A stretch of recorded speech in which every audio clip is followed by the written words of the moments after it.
trono.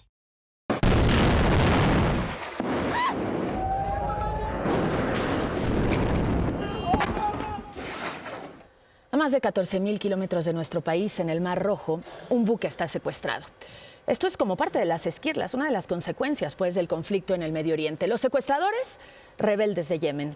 Dentro de los secuestrados, 2 mexicanos.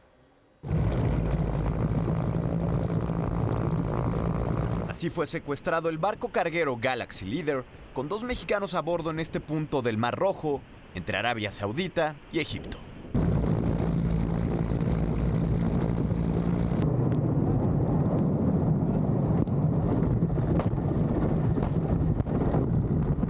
Un helicóptero militar con las banderas de Yemen y Palestina bajó a un comando armado para apoderarse del buque y retener a los 25 tripulantes.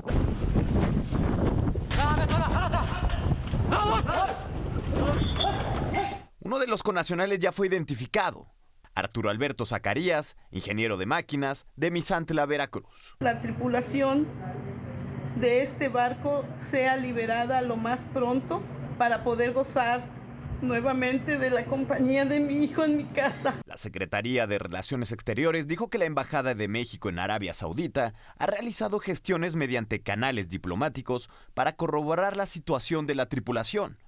También que ha tenido comunicación con representantes de embajadas de otros países involucrados para llegarse de información y realizar gestiones que conduzcan a su liberación.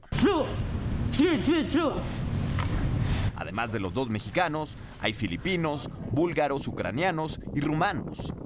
El barco con bandera de Bahamas, pero de propiedad británica y operado por japoneses, no llevaba carga. Y es que al principio se manejó que una parte del buque era propiedad del magnate israelí Rami Unger. Sin embargo, Israel rechazó esta versión.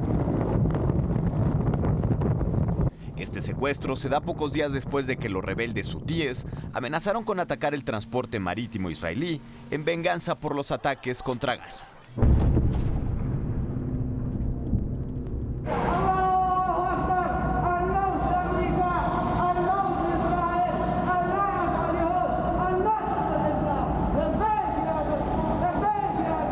Adrián Zule Valera, Noticias NM+. Historia y, no me dejará mentir, imágenes como de película. Por eso vale la pena recordar quiénes son los hutíes. Se trata de un grupo rebelde de Yemen que nació en la década de los 90. Tiene alrededor de 180.000 hombres armados. Desde septiembre del 2014 controla la capital, Saná. Su eslogan es Dios es grande, muerte a América, muerte a Israel, maldición sobre los judíos y victoria del Islam. Por eso ha lanzado una serie de ataques contra territorio israelí por su ofensiva en Gaza.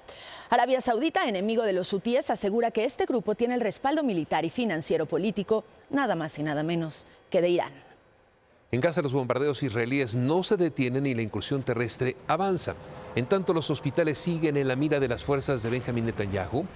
En el indonesio murieron 12 personas por un ataque aéreo. El secretario general de las Naciones Unidas, Antonio Guterres, dijo que somos testigos de una matanza de civiles que no tiene precedentes en ningún conflicto desde que está al frente de las Naciones Unidas.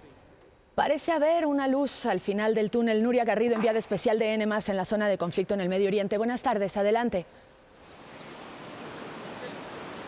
¿Qué tal, Dani? Muy buenas tardes desde aquí, desde Tel Aviv. Pues sí, este martes toda la atención está puesta en ese acuerdo de tregua entre Israel y Hamás. En las últimas horas, el líder del ala política del grupo islamista dicen que está muy cerca de materializarse un acuerdo. No sabemos cuándo se va a producir, pero, Dani, sí conocemos los detalles. Lo que dicen es que habría 5 días de pausa en los bombardeos a cambio de la liberación de rehenes y también de la liberación de presos palestinos.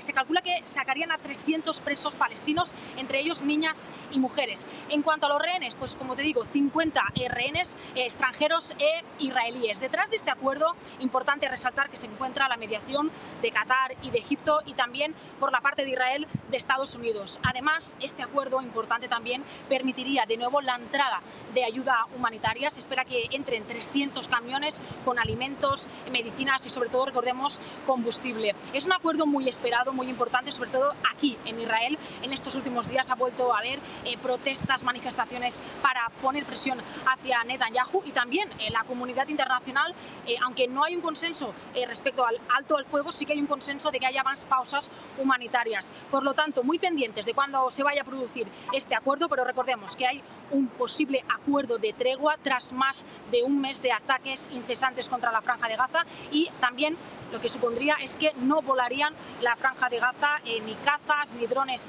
israelíes durante esos 5 días. Muy bien, Nuria, estamos al pendiente de este acuerdo, la noticia más importante del día, sin lugar a dudas, cuando del conflicto en el Medio Oriente se refiere. Gracias, muy buenas tardes para ti. Y mientras tanto, la crisis humanitaria se agrava. Entre los fuertes vientos y las intensas lluvias, miles de desplazados en el norte de Gaza buscaron refugio en escuelas, hospitales y campamentos. La Agencia de la ONU para los Desplazados Palestinos estima que unos 800.000 están en alguna de sus instalaciones, donde enfrentan escasez de alimentos y agua, así como el aumento del riesgo de enfermedades infecciosas. De acuerdo con la ONU para Asuntos Humanitarios, hay daños en el 45% de las casas del enclave palestino y más de 41.000 que han sido destruidas totalmente. في بيوتنا مكرمين اجينا تهجرنا هنا غصب عنا ان احنا تهجرنا مش بارادتنا حسبنا الله ونعم الوكيل على اليهود. 7 de la mañana con 46 minutos. Pausa. Volvemos.